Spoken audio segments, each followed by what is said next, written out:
The Federal Minister of Finance has a duty under Section 337 to release that share to you if you demand it.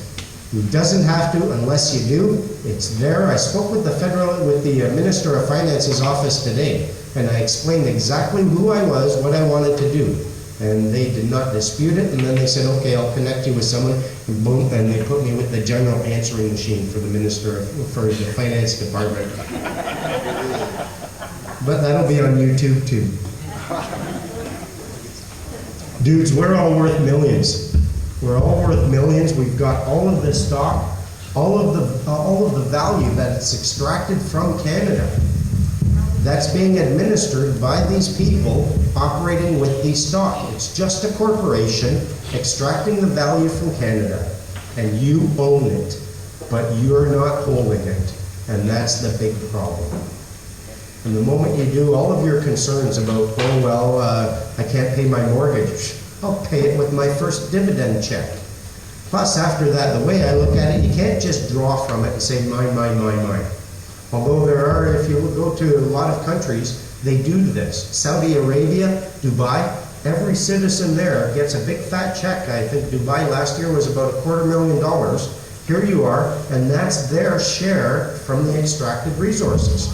It's the exact same thing happening here, except you're not holding your stock. That's all it is. Someone is holding your Microsoft stock, and you should be holding on to that, because they're using those dividends to mess with you right now. You can take that money, be empowered over them. You disempower them because they don't have all the money to play with now. Imagine what it would do to your economy and to your life in general. How much energy do we put out just trying to make ends meet? What if you could collect 400 grand a year, say, okay, I need this to live, there's 100 grand, now I have 300 grand left, I'm splitting it in half. And the way I liken it, you pull a bucket from the well, it's a full bucket, you pour half back, and as long as everyone does that, we always collect full buckets.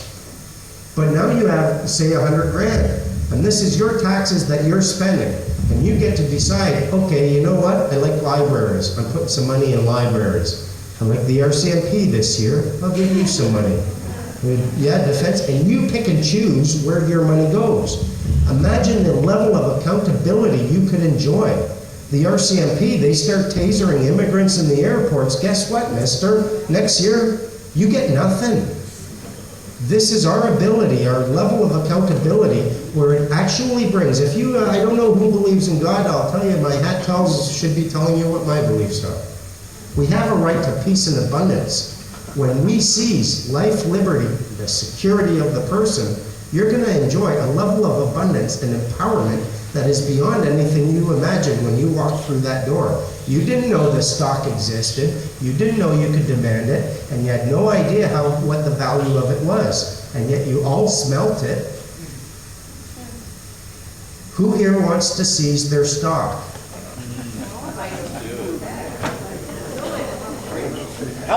She's like, oh, I gotta get my nails done.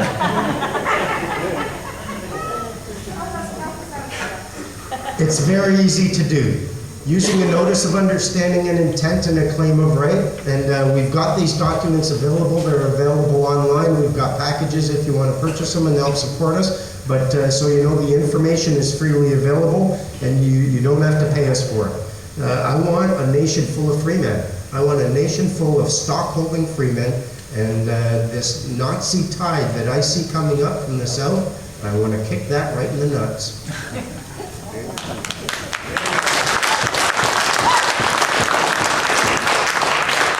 We have a remedy. We have the law on our side. And the way to do it is to make it's a very simple document. Excuse me, I picked up a cold on the plate. Essentially, all you're going to do before you act, you're going to serve a notice. A notice of what your understanding is, a notice of what your intent is. It's an offer to discuss and negotiate, and you're going to be talking to the people who are operating this corporation. You're going to be talking to them about how they're a corporation, there must be shares, and someone owns it. And if it's not you, if it's some foreign power, we're slaves. And that can't be the case because it's common law. You own those shares. Your birth certificate, the number on the back, I had mistakenly called it a bond tracking number. The bond is that which is floated, supported by the share stock, or by the stock or the shares. It might not be a bond technically, but it is a security. Bonds, shares, stocks, all of these are types of securities. So I might have, and they're saying, oh, there's no bond associated with that. Fair enough. There's certainly a security associated with it. That birth certificate evidences the security and the trust relationship that you have with the federal government. And by redeeming it, by presenting it, you can say, give me back my share. The trust is done. I want my security. Once you have your notice of understanding and intent and you claim the right to do this, you let them, give them 30 days to dispute it. This is the process that we're using here. If they don't dispute it, and we're using the Queen is the first one getting notice of this. She's the defender of the faith. We're engaging in an action which is very good for Canada. It supports and it fulfills the faith from our perspective. What we're doing in our claim of right, we're essentially saying, look, the Queen's here, and all of you people are down here serving her. And now I'm serving notice on the Queen that I'm equal with her. So if she doesn't dispute, and you're aware of me doing this action, guess what? After that, I'm above you. I'm at the same level as the Queen, and you have no more power over me than you would over the Queen. And she's ready for that. There's a guy by the name of Jack Harper. We've had some exciting stuff happen. Jack Harper, a guy in Saskatchewan, went through and he used the notice of understanding and intent to claim of right. He established his freeman status. The week after he did that, the entire Supreme Court of Canada, all 9 justices, flew to Saskatchewan to meet with the Premier, the Chief Justice of the courts there, the head of the Law Society, and a whole bunch of other people, and they had a nice little meeting. Publicly, it was about people representing themselves in court, is what they said it was about. So they had this meeting, flew back 3 days later, or 3 days next weekend, something like that, but within a very short period of time, the Lieutenant Governor, the Queen's representative, flew to Britain. All of this unannounced, all of this unscheduled and last minute, flew to Britain and spent 3 days, went to Buckingham Palace, spoke with the Queen, came back. The letters that we're giving to her, we're not saying, screw you, we hate you. We're bringing her an attitude saying, you know what, thank you very much. You've taken care of us while we were asleep. You put diapers on us when we were pooping our pants. We're done doing all that. Now give me my shares. We're equal. You've been defending the faith. Good for you, but now I'm awake.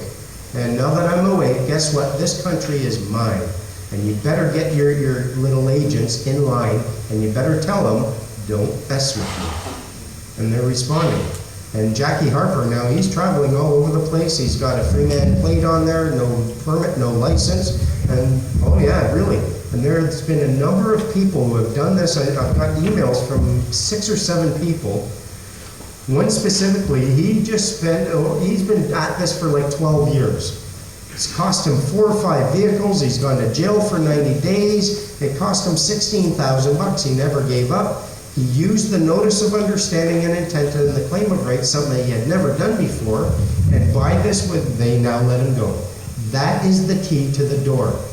Now, if I may, I'm going to talk a little bit about spirit, and I'm probably the least qualified to talk about it. But this is more than just an understanding of law. This is all about understanding who you are in the universe and why the people in the government have no power over you when you're doing it properly. It's not just about knowing what the words mean. It's about knowing who you are spiritually. If you imagine for a moment, it's a very simple concept, what you have to do. Think of the Wizard of Oz. The Wizard of Oz had some very, very wise sayings there. I mean, you can go try talking to a wizard who's going to have all the answers. There are no wizards. There are no real answers. There are no evil witches or flying monkeys you have to go fight. You can be free at any time, and there's 3 simple little clicks of the heels. These 3 little simple clicks are all very, very easily. First thing you must realize is that this is not about using your brain and understanding these words. This is all about heart. They get out of your way when they see the heart. You will find the truth that you need by looking more into your own heart than you will by listening to my words. I swear to God, that's the truth. I can shine a light on the path, but it's your heart that's going to actually create that path.